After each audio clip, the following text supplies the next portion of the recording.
Some operas have content that make them a little uncomfortable for modern audiences. Long hours of loud singing, outdated humor, entire plots mocking disabled people, operas that have aged poorly but are still, for some reason, very regularly performed today. So get ready to cringe, and let's dive into one of the most bafflingly popular operas in today's modern world, Giuseppe Verdi's Rigoletto. Today, on Scores Unstitched.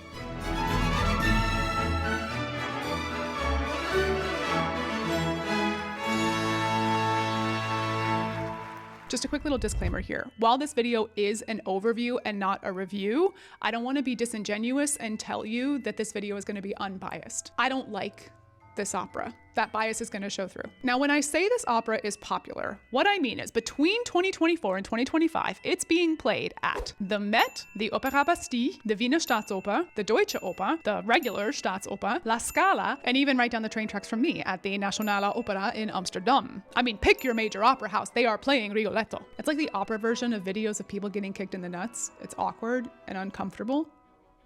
And yet, we follow Rigoletto, a court jester who hates his job working in the court of the Duke of Mantua, a womanizing playboy who couldn't keep it in his pants if his pants were surgically stapled to his body. One night, Rigoletto goes too far in roasting one of the Duke's friends, so the friend puts a curse on him. What kind of curse, you ask?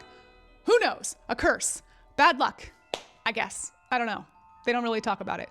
When I say the plot is thin, anyways, turns out Rigoletto has a secret daughter, Gilda, who he keeps locked up in a tower. She meets the Duke, falls in love with him, of course, and then we follow the rest of the story from Rigoletto's point of view as the curse ultimately takes its toll on all of the characters. And I know this is normally where I tell you to go and experience the opera yourself, but I have to admit that Rigoletto is not one that I would personally recommend. I find it slow and tedious and frankly a bit problematic. But we're leaning in, and I'm gonna be honest with you guys, so we're gonna start with the most problematic part first, especially for modern audiences: the treatment of disability. Rigoletto has a hunchback, which is exactly why he's a court jester. It's not because he's funny or has some kind of like great acrobatic skill, he's just different. In 16th century Italy, where the story is set, people with physical differences often struggled to find work, so those who looked abnormal by societal standards were regularly exploited for the sake of entertainment. But hey, at least some, like Rigoletto, were lucky enough to be paid to be bullied.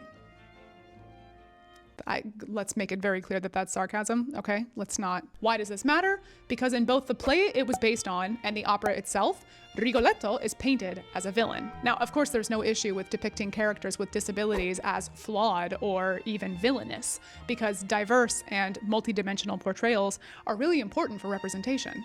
But also, stories have power, and certain narratives can reinforce certain stereotypes, especially if they don't account for the way that their portrayal might affect already marginalized communities. Unfortunately, Rigoletto has exactly zero nuance for this. It was written in a time when disability was often associated with moral deficiency and pretty boldly reinforces narratives around disability that have historically contributed to prejudice, which makes it really uncomfortable for modern audiences to watch, in the same way that it's really uncomfortable to watch Disney movies making jokes about Jim Crow laws. It ain't okay, is it? Yeah. Now, I am not saying that we need to cancel this opera or anything like that, because that's just the opposite end of the spectrum. It doesn't help anything, because it does have historical significance. Boy, you feel really strongly about this. And it is a giant part of very popular opera repertoire. But there's precedent here, right? For example, Disney's solution to this is acknowledgement. A lot of older Disney content now includes statements before the film to contextualize problematic depictions. I think opera houses could do something similar. That way we're not like dismissing a classic out of hand, but also we're all able to go into a theater and sit down and look around and go, okay, great. Everyone knows that everything we're about to watch is problematic, right? We're all aware it's not okay. Okay, great. Now we can all appreciate the art at the museum with all of its context. Go. But let's say before this opera, every opera house does something like that. Most don't.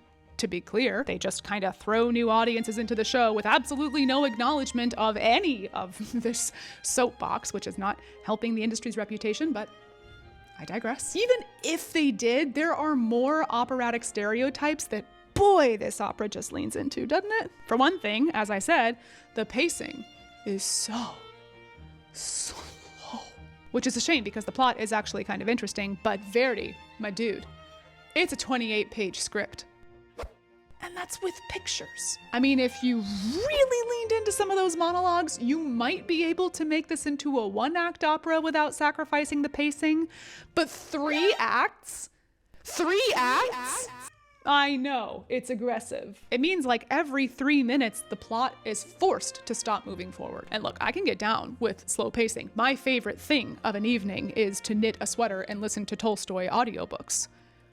I like slow, but only if other stuff is happening. Character growth, commentary on the times, entire dissertations on war in Tolstoy's case. But with this, it's like time freezes. When characters comment in this, they're just kind of summing up what just happened. Like we just came back from the bathroom or something. It's show and tell. We don't get a look at how they feel about it, how it affects them. We don't ever get a chance to care about the characters as people. And look, I know this is a bel canto opera, and that's the way that these things go. They're supposed to have all those stops so that you can appreciate the singer, but my God, so was La Traviata, also Verdi, and that just feels so much more human, I guess? I don't know. It's slow. And oh my God, don't even get me started on the tropes. I mean, bring a frikkin' flask. Every time a character takes 5 minutes to say goodbye, shot. Every overacting moment during an aria, shot. Every time a character on stage makes an aside comment to absolutely nobody, shot. 2 shots every time somebody dies, and then comes back from the dead to sing a song about it. You're gonna be hospitalized by intermission. And as if it couldn't get worse, it's not just the social change that makes it feel outdated and like it's a product of its time. It's just clunky. The translation is awkward for English speakers. It's 16th century Italian and it just uses metaphors we don't have and kind of strange to us in the modern world sort of ways of forming sentences, just grammatically speaking. And not in like a charmingly old-fashioned Jane Austen sort of way. And the person with the quizzical brow? What excellent boiled potatoes. Which is bad for the plot, of course, but worse for the humor. The stuff that's supposed to be comic relief is just, God, guys, it's just not funny. I mean, humor from the 1950s feels outdated and cringe to us, let alone the 1850s. So tell me again why this opera is so popular, because I've kind of forgotten. Like between the discrimination and the pacing and the tropes and the language and the humor or lack thereof, and just like the general cringe, what is it about this that makes it so popular?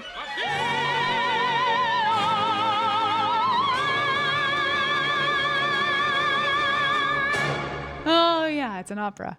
Okay, so let's take a look at this music and just see what all the fuss is about. Starting with the composer.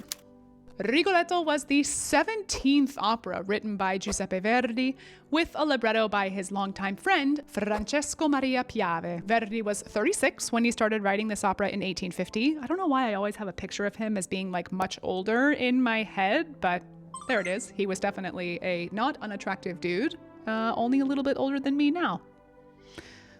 But pretty much right out of the gate, they had some problems getting this opera off the ground. The first problem was the play it was based on, Le Roi s'amuse by Victor Hugo. And if that author's name sounds familiar, here is probably why. The play had been banned after only 1 performance because while not at all okay with its main character's depiction, it did use that depiction in an interesting way to be able to poke fun at both the monarchy and criticize society in general, about which the king did not s'amuse, shall we say. So the play was banned after its opening night in 1832, and it never saw the light of day for almost the 20 years that followed. Enter Verdi and Maria Piave, who spent months debating with censors to allow the opera version to be performed, and after lots and lots of revisions and compromises, the adaptation finally passed muster, and the cast of Rigoletto began rehearsing in 1851. And then one other thing to mention here about the writing of this opera is the secrecy that Verdi had around the music. See, audiences were well aware that an opera version of a salacious play that had been banned had finally been approved, and they were dying to hear the music. Also, Verdi was really well known by this point, and they were looking forward to hearing new compositions from him. And Verdi, being very aware of this, only gave the music to the performers as it was needed during rehearsal. And actually, even cooler, Verdi was so sure that he had had written a home run that he didn't give the tenor his most memorable aria, arguably one of the most memorable arias in all of opera. Literally, even if you're not familiar with opera, you've heard this song. He didn't give it to the tenor until the day of the show, just to make absolutely sure nobody would hear it before the first performance. And I guess after 17 operas, he kind of knew what he was talking about. He was absolutely right. He's absolutely right. The show premiered to a sold-out theater. The audience loved it, and allegedly the next morning there were people walking through the streets whistling the tune of that aria that Verdi had not given to the tenor until the day of the performance. La donna è mobile. La donna è mobile, qual piuma al vento, muta d'accento e di pensiero. Of course, as we've said, these days the opera is no less popular. It's 3 acts long, but if you're going to see this opera, it's common for the second and third acts to be combined with an intermission in between acts 1 and 2. There are also a couple of free productions kicking around on YouTube, including a film adaptation that I've been using throughout this video featuring a very young Pavarotti. One last thing to mention if you're going to see this opera, partly because of the problematic disability portrayal, and partly because it's just trendy these days for reasons I need to explore, it's pretty likely that whatever production you go to see is not going to be set in the original setting. So don't expect 16th century Italy with courtiers and a court jester with a hunchback. This trend of like changing the settings is everywhere right now. You can't avoid it. I'm in the process of making that particular video. You can tell how I feel about it. But yeah, don't be surprised if your production of Rigoletto has been moved from 16th century Italy to the Planet of the Apes. I wish I was kidding. Okay, so soapbox check, censorship check. Let's jump into the music now, shall we?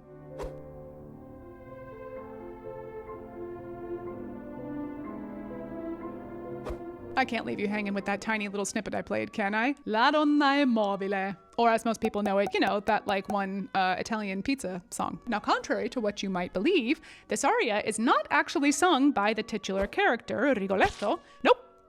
This is the Duke's. And man, Verdi just milks that wait for it all the way into Act 3. Now you can imagine that for the tenor, this is particularly high pressure. He's 100% aware that it does not matter what he's done up until this point in the entire opera. His whole measuring stick of his performance will come down to this single 2.5 minutes. It's a little bit like the Sugar Plum Fairy solo in the Nutcracker. Everyone knows it, so expectations are going to be really high. Much like the aria itself. Segue. Let's listen to it. La donna è mobile, qual piuma al vento, muta d'accento e di pensiero. Now the first thing you notice, of course, is this is catchy as Fililoo. Let's see if I can find it in my score here. We've got that really easy waltz rhythm that's really prevalent in folk tunes across Europe. You've got these kind of predictable question and answer phrases that make the song sound like a conversation. And you've got these bouncy rhythms in the melody that contrast that pa underneath. Like you could have all the melody notes on the beat. La donna è mobile, qual piuma al vento. But the way Verdi's written it makes it swing. And it also makes it a lot easier to sing for the average non-singer. You can see in the music that when it goes high, it goes faster. So it's easier to throw away those high notes if you can't quite hit them, as opposed to having to sing through them, which makes it easier to hum. Until, of course, we get to the part where you do have to lean into the high note.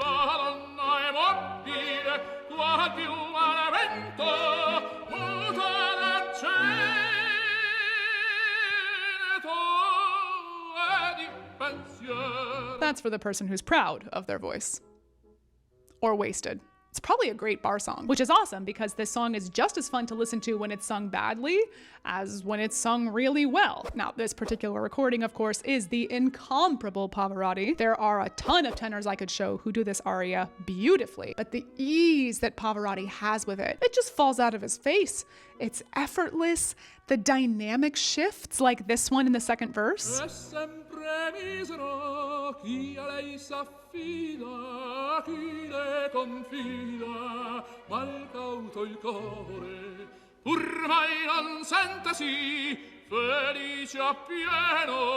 The weight of his voice, it sounds so dark for being so high.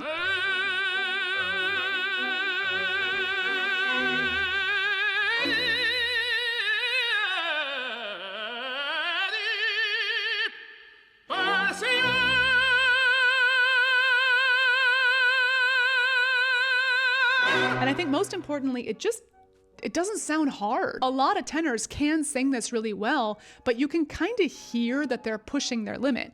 Whereas Pavarotti just kind of sounds like, I don't know, like he's like strolling down a street, swinging his cane, greeting the hat maker. I don't know. Like, for comparison, here is another brilliant tenor, Juan Diego Flores.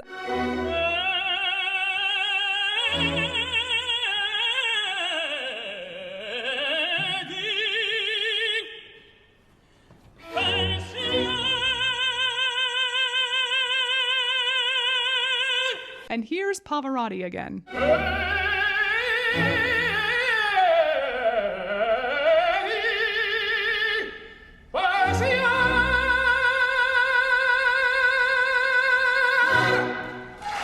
Of course, your taste will inform who you prefer, but there is a reason that I chose the film version for all the clips in this video. Now, if you're going to see this opera, this aria is gonna be sung well, that's just a given, but do use your opera glasses and watch the tenor to see how hard it looks. Also listen for dynamics, because the tessitura of this aria is right in the tenor's passaggio, where the voice is transitioning from the middle register to the head register. It's a very narrow, very difficult place to sing, which can make adding dynamics tricky and non-existent in most tenors' cases.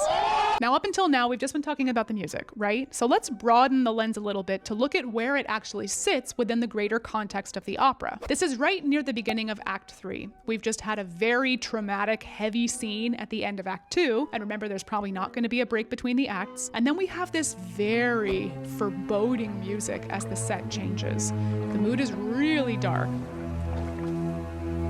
And then out of nowhere, the Duke just busts into this tavern and starts singing this song.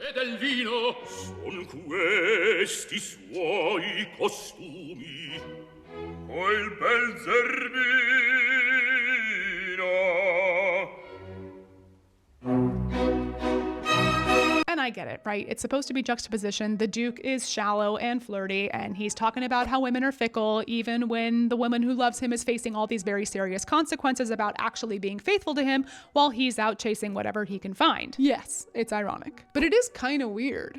It makes it really hard to have as much fun with the aria as you want to actually have, because you are in the middle of this very heavy plot point, even for modern audiences. And I know it's intentional. Like I said, it's a bel canto opera, so it's part of the style. But I guess I just prefer for these things to be a little less forced. Anyways, let's move on before I spend another 5 minutes talking about a 2.5-minute aria.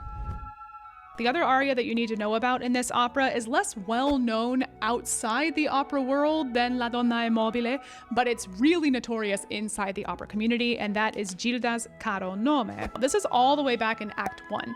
Gilda has just met the Duke for the first time. The Duke has just proclaimed his love for her, as womanizers are wont to do on a first date. And young and impressionable as she is, she sort of has like this Juliet moment on her balcony where she sings about how much she loves this very mysterious and handsome Gualtier Malde, which is the fake name that he gave her so that she doesn't find out who he actually is. A moment of silence for every girl experiencing her first boy. Let's listen to it.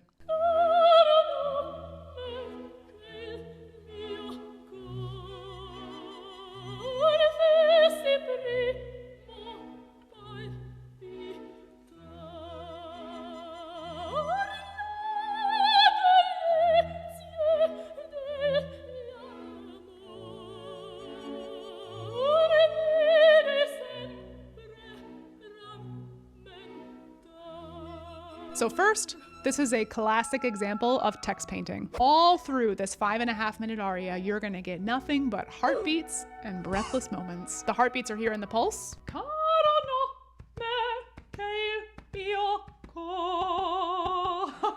And then these breathless moments are in those detached rhythms that Verdi has written directly into the score. If the soprano really leaned into it, which most won't, but they could, it could sound like this.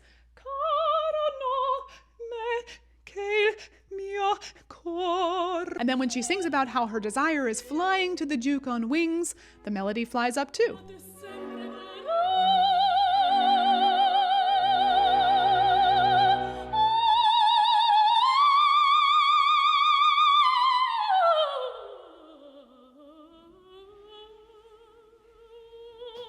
Then we get some more heartbeats and some more breathlessness as she gets more excited.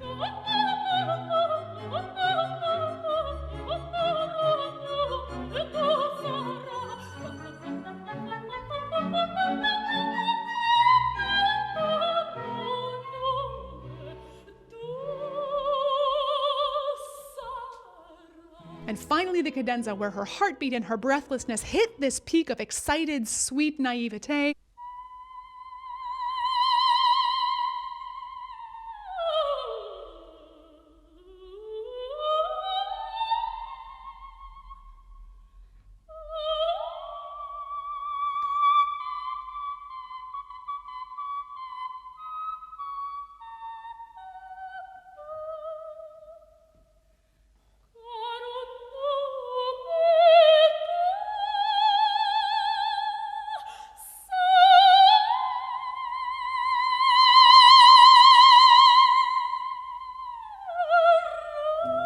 And then we fade back down. So this role, and therefore this aria, is usually sung by a coloratura soprano. That's sopranos who are really good at really fast high notes and jumping quickly between registers. There are some really difficult technical moments in that coloratura. Let me see if I can find them. Like some of those register jumps here.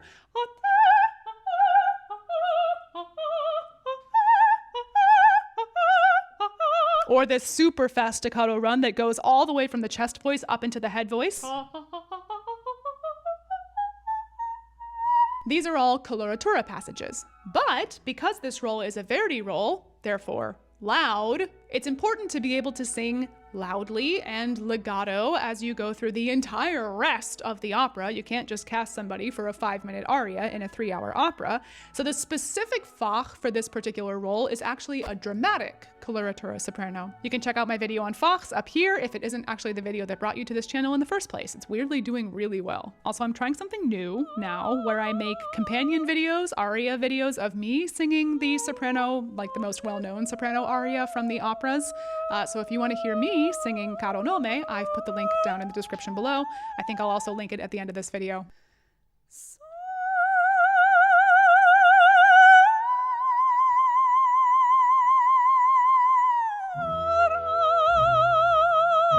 All right, moving right along. There are also some non-sung moments that you need to look out for, namely the curse motif and the storm. So this whole opera revolves around this curse that got put on Rigoletto, right? It's like what's driving the entire opera forward. So Verdi wrote a little motif for it. Sounds like this.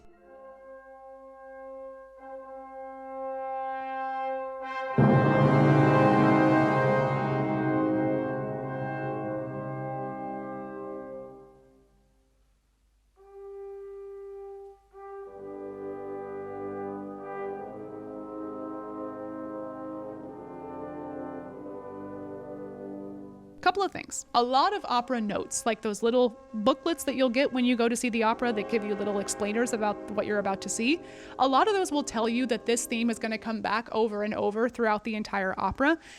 And I guess it does, yeah, but not like in a way that we as modern audiences might expect it to. Like, yes, this particular little rhythmic motif with its minor movements is present in different places throughout the rest of the score, but not like arguably in the most important places. For instance, when Rigoletto is actually being cursed, kind of a big place that you might want to have it, and it's not there.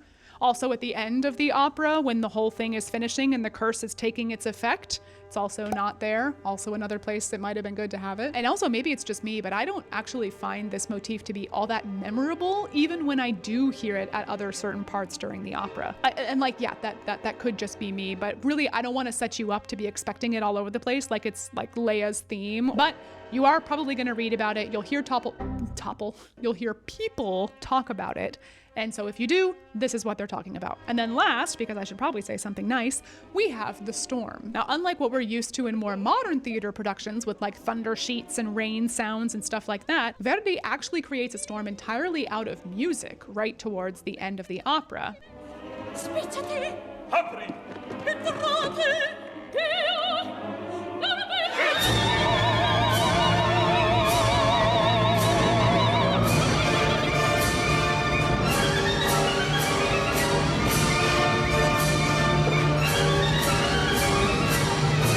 Giving like April showers and Bambi, is it just me? So we're finally getting to the climax of the opera here, where all the characters are making these frantic, fast-paced decisions in the middle of an honest-to-God actually happening on stage in the middle of a real plot point storm. And musically, it's really cool. Verdi uses these glissandi up and down a chromatic scale to make wind.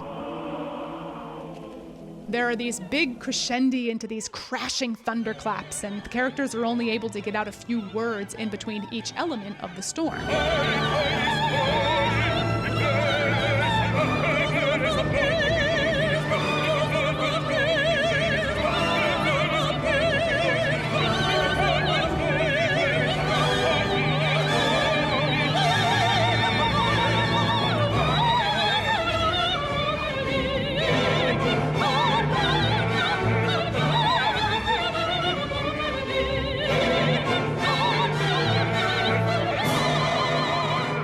Get the sense that it's violent and loud. But just in case you're not sure you're hearing it, the characters will mention it like 6 times, so you really can't miss it. I think my favorite part of the entire opera actually is like when that little piccolo comes out at the very end of the storm, and then it keeps getting overtaken by the storm, but then it's almost like a little bird that just keeps flying in and out of a storm cloud. It's really lovely. And hey, that's Rigoletto. That didn't go the way I wanted it to. Of course, like I said, this is just an overview, and there is so much to unpack around this opera, and I'm sure a lot of you will disagree with me. That's cool. I would love to hear your thoughts on the opera, the music, the performances, or if you think I'm right, that's also nice. Thanks for nerding out with me, guys, and I'll see you next time on Scores Unstitched.